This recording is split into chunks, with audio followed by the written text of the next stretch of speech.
ఇప్పుడు లైవ్ చూద్దాం. 1,60,00,000 కడితే నీకు 50 కోట్ల నుంచి 75 కోట్ల విలువ చేసే భూమిని ఫ్రీగా ఇస్తా, అది తీసుకొని నువ్వు అపార్ట్మెంట్లు కట్టుకో, నువ్వు బ్రహ్మాండంగా 10 తరాలకు తరిపడా ఆ పారిశ్రామికవేత్త పెద్ద ఆయన ఎవరైతే ఉన్నారో ఆ యాజమానిగా వారు సంపాదించుకోవచ్చు అని చెప్తున్నారు. కానీ వాస్తవం ఏంది? ఇది ప్రజల భూమి, ప్రజల సంపద. ఈ ప్రజల భూమిని ఆనాడు ప్రభుత్వాలు ప్రజల దగ్గర నుండి సేకరించి రైతాంగం దగ్గర గాని రెవెన్యూ భూములు గాని సేకరించి పరిశ్రమలకు ఇచ్చిన ఉద్దేశం ఉపాధి కల్పన, సేకరించి ఈ పారిశ్రామికవేత్తలకు కట్టబెట్టిన ఉద్దేశం రాష్ట్ర ఆదాయం పెరగాలని, అంతేగాని ప్రైవేట్ వ్యక్తుల జేబులు నిండాలని కాదు. అందుకే ఈ 9,300 ఎకరాల భూ కుంభకోణం, 5 లక్షల కోట్ల భూ కుంభకోణం ఏదైతుందో దీన్ని బీఆర్ఎస్ పార్టీ క్షేత్రస్థాయిలో పోరాడాలని చెప్పే నిర్ణయం తీసుకొని నిన్న ఉప్పల్ నియోజకవర్గంలో అట్లాగే నిన్న మల్కాజ్గిరి నియోజకవర్గంలో మా నాయకులు మన్సునాచారి గారు, జగదీష్ రెడ్డి గారు వారందరూ కూడా కొన్ని బృందాలు అక్కడ పోయినాయి. ఇవాళ మేమందరం కూడా, నేను, మా వివేక్ గారు, మా కృష్ణారావు గారు ఎమ్మెల్యే గారు, అట్లాగే పల్లా రాజేశ్వర రెడ్డి గారు, మా సత్యవతి రాథోడ్ గారు, ఎమ్మెల్సీ రాజు గారు, మేమందరం ఇక్కడికి రావడం జరిగింది. మిగతా బృందాలన్నీ కూడా ఇవాళ వివిధ పారిశ్రామిక వాడల్లో పర్యటనకు వెళ్తా ఉన్నాం. నేను ఈ ప్రభుత్వానికి చెప్పేది ఒకటే, మీరు ఈ 5 లక్షల కోట్ల ప్రభుత్వ ఆస్తి, ప్రజల ఆస్తి, ప్రభుత్వ ఆస్తి అంటే ప్రజల ఆస్తి, దీన్ని సరైన పద్ధతిలో వినియోగించండి. పేదలకు ఇల్లు కట్టివ్వండి, మేము వ్యతిరేకం కాదు. ఈ భూములు వెనక్కి తీసుకోండి, కావాలంటే 50%, 60% వెనక్కి తీసుకోండి. గ్రీన్ ఇండస్ట్రీలు పెట్టండి, మేము వ్యతిరేకించట్లేదు. అట్లాగే ఐటీ పార్కులు పెట్టండి, మేము వ్యతిరేకించట్లేదు. కానీ పారిశ్రామికవేత్తలకు అడ్డికి పావుషేరుకు రాసిస్తాం. మీరు ఇష్టం ఉన్న అపార్ట్మెంట్లు కట్టుకోండి, మాల్స్ కట్టుకోండి, మీరు ఎంజాయ్ చేయండి. ప్రజల సొమ్మును మీరు అత్త సొమ్ము అల్లుడు దానం అన్నట్టు మేము దానం చేస్తాము, మీరు అమ్ముకోండి, ఇష్టం ఉన్నట్టు చేసుకోండి అంటే బీఆర్ఎస్ చూస్తూ ఊరుకోదు.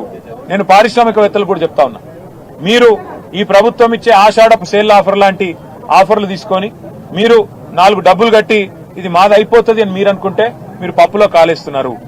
ఖచ్చితంగా మళ్లీ వచ్చేది బీఆర్ఎస్ ప్రభుత్వమే. మేము ఈ HILTP అనే పాలసీ ఏదైతే ఉందో దీన్ని ఖచ్చితంగా రద్దు చేస్తాం. ఇవాళ ఎవరైనా డబ్బులు పెడితే మీరు నష్టపోతారు.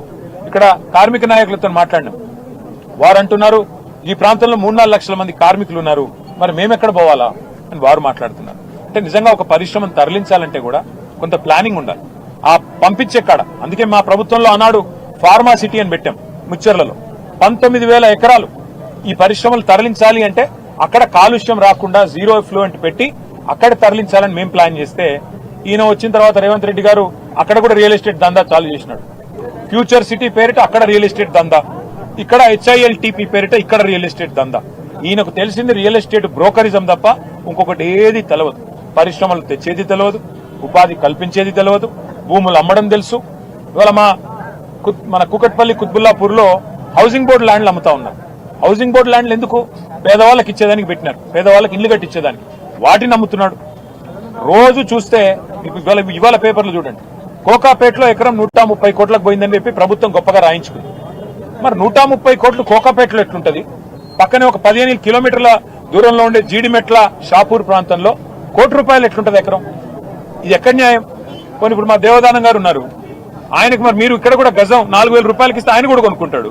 వాళ్ళ మొత్తం సంఘం కూడా మీరు ఇవ్వండి, ప్రభుత్వం ఒక ఎకరం మొత్తం ఈ యూనియన్కి ఇవ్వండి, ₹4,000 గజం చొప్పున.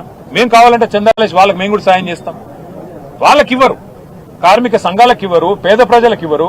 కానీ ఎవరికి ఇస్తారు? పెద్ద పెద్ద పరిశ్రమలు అని చెప్పి ఎవరైతే నడుపుతున్నామని చెప్పి చెప్తున్నారో వాళ్ళకిచ్చి వాళ్ళు అపార్ట్మెంట్లు కట్టుకోవడానికి, మాల్స్ కట్టుకోవడానికి ఇవాళ చేస్తున్న వ్యవహారం ఏదైతుందో దీని వెనకాల దాగి ఉన్నది 5 లక్షల కోట్ల కుంభకోణం. ఈయన అనుముల రేవంత్ రెడ్డి కాదు, ఈయన అవినీతి అనకొండ. ఈయన అన్నదమ్ముళ్ళు, ఈయన చుట్టూ ఉండే కొంతమంది రియల్ ఎస్టేట్ మాఫియా, వాళ్ళందరూ కలిసి ఈ 9,300 ఎకరాల మీద కన్నేసి వాటిని కాజేయడానికి లక్షల కోట్ల రూపాయలు ఢిల్లీకి కప్పంగా కట్టడానికి, ఢిల్లీ పెద్దలకు పంపి పదవులు కాపాడుకోవడానికి మూటలు పంపి చేస్తున్న ఒక కుయుక్తి. దీన్ని బీఆర్ఎస్ అడ్డుకుంటుంది. ఇది కేవలం ప్రారంభం మాత్రమే. రేవంత్ రెడ్డి గారు అనుకుంటుండొచ్చు ఒకరోజు వచ్చినారు పోయినారు ఏం చేస్తారని. ఏం చేస్తామో చూపెడతాం. హైదరాబాద్ నగరంలో ప్రతి గల్లీలో ప్రజలను కూడగడతాం, ప్రతి నియోజకవర్గంలో కూడగడతాం. కూడగట్టి చైతన్యవంతులు చేసే విధంగా సదస్సులు ఏర్పాటు చేస్తాం, హాల్ మీటింగ్లు ఏర్పాటు చేస్తాం. ఆ తర్వాత రౌండ్ టేబుల్ పెడతాం, అన్ని ప్రజా సంఘాలను కూడగలుపుతాం. అవసరమైతే న్యాయ పోరాటం కూడా చేస్తాము. ఏ పరిస్థితుల్లో కూడా దీన్ని వదిలిపెట్టు. నేను మళ్లీ చెప్తా ఉన్నా పారిశ్రామికవేత్తలకి, 2 ఏళ్ల తర్వాత మళ్లీ వచ్చేది బీఆర్ఎస్ ప్రభుత్వమే. కేసీఆర్ గారు ముఖ్యమంత్రిగా మళ్లీ తిరిగి ఈ రాష్ట్రానికి రాబోతా ఉన్నారు.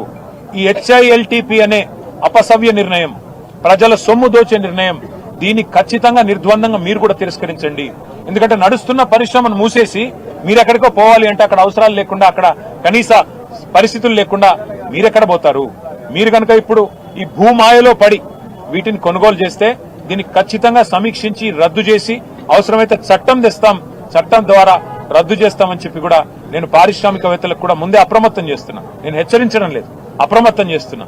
రేవంత్ రెడ్డి భూకుంభకోణంలో మీరు భాగస్వాములు అవుతే మీరు కూడా నష్టపోతారు. దయచేసి మీరు పెట్టిన డబ్బులు కూడా నష్టపోతారు. ఇటు పరిశ్రమ పోతుంది, అటు భూమి కూడా పోతుంది. ఎటు కాకుండా మీరు పోతారు. ముందే నేను మిమ్మల్ని అప్రమత్తం చేస్తున్నా అని చెప్పి కూడా తెలియజేస్తూ, ఈ భూ కుంభకోణాన్ని దయచేసి మీడియా కూడా మాకు సహకరించాలి. దీన్ని వెలుగులోకి తీసుకొచ్చేది మా కార్మిక సంఘాల నాయకులతో కూడా నా ప్రార్థన. ఇది నా సొమ్ము కాదు, రేవంత్ రెడ్డి సొమ్ము కాదు, బీఆర్ఎస్ సొత్తు కాదు, కాంగ్రెస్ సొత్తు కాదు. ఇది ప్రజల ఆస్తి, ప్రజల సొమ్ము. మీకు ఇల్లు కట్టడానికి, మీ పిల్లలకి స్కూళ్లు కట్టడానికి, మీ కుటుంబాల కోసం పార్కులు కట్టడానికి, లేదా